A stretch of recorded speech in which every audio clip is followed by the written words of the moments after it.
안녕하십니까, 희영 선생님입니다. 자, 선생님한테 질문을 이제 올린 친구들이 있는데 선생님이 영상으로 직접 답변을 해드리도록 하겠습니다. 자, 일단 장세림이라는 친구가 구평 볼 때 타임어택 도움을 엄청 받았대요. 그래서 시간이 20분이나 남았대. 검토를 2번 했는데 검토 중에서 많이 맞았대, 고친 거는. 근데 오히려 안 고친 부분에서 많이 틀렸다. 20분이나 남아서 시간도 충분했고 검토도 2번이나 했는데 이런 경우 어떻게 해야 될까요? 이 굉장히 중요한 질문이에요. 선생님이 여러분들한테 꼭 해주고 싶은 말이 하나 있는데, 국어 영역 1등급 받으려면 여러분들 어떻게 해야 된다고 생각해? 어려운 문제를 많이 맞춰야 된다. 남들이 많이 어려워하는, 많이 틀리는 문제를 나는 맞아야지. 그러면 1등급이 나오겠지. 보통 이렇게 생각을 하죠. 땡.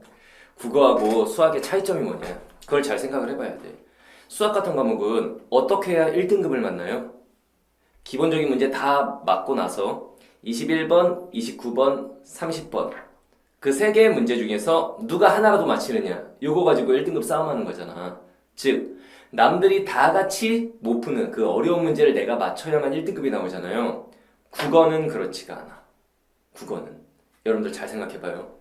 작년에 물론 작년 수능이 유독 어렵기는 했지만 작년 1컷이 몇 점이었지? 84점.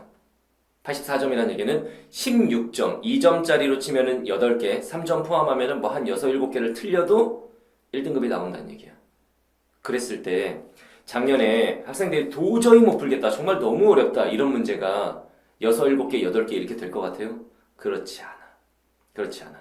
선생님 말 잘 들어요. 국어 영역은 뭐가 중요한 거냐면 1등급 맞으려면은 기본 점수의 확보가 가장 중요해. 다시 말하면 이 시험지 안에서 내가 맞을 수 있는 걸 다 맞고 나서, 그리고 이제 내 능력 안에서 못 푸는 문제들 중에서 국어 영역은 찍을 때도 그냥 찍지 않잖아. 예를 들면 수학이랑 비교해보자. 또 수학 같은 경우에는 내가 못 푸는 문제 찍을 때 어떻게 해요? 아, 이거 1번 아니면 3번인데 이런 게 있나? 냅다 찍는 거지. 예를 들면 내가 문제를 막 풀었어. 답이 5 딱 나왔어.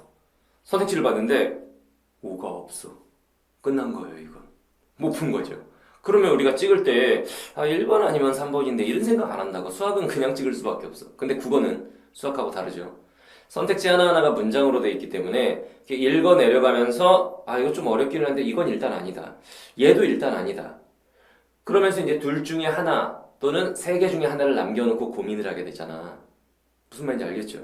그러니까 그런 문제 같은 경우에는 여러분들이 시험장 안에서 능력 안에 도저히 못하겠다 싶으면은, 더군다나 시간도 이제 쫓긴다 싶으면은 그런 문제는 찍을 수밖에 없는 상황이 올 수도 있어. 그런데 그 이전에가 중요해. 내가 풀 수 있는 문제는 다 풀어서 기본 점수를 확보를 해놨어야 돼. 작년 수능을 기준으로 누구나 맞힐 수 있는 기본 문항들. 기본 문항이라고 하면 여러분들 아는 뭐 일치 문제, 서술 방식 문제, 어휘 문제, 이런 기본적인 문제들 있죠. 이런 기본적인 문제들을 다 맞췄을 때, 다시 말하면 정답률 50% 이상, 누구나 맞힐 수 있는 보편적인 문제들을 다 맞췄을 때 작년 수능 기준으로 어느 정도 점수가 나오냐면 78점가량이 나와요. 다시 말하면 2등급 점수가 나온다는 얘기지.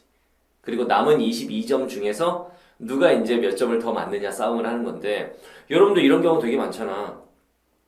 수학은 시험을 보다 보면은 이미 여러분들이 알고 있어. 내가 뭘 틀릴지를.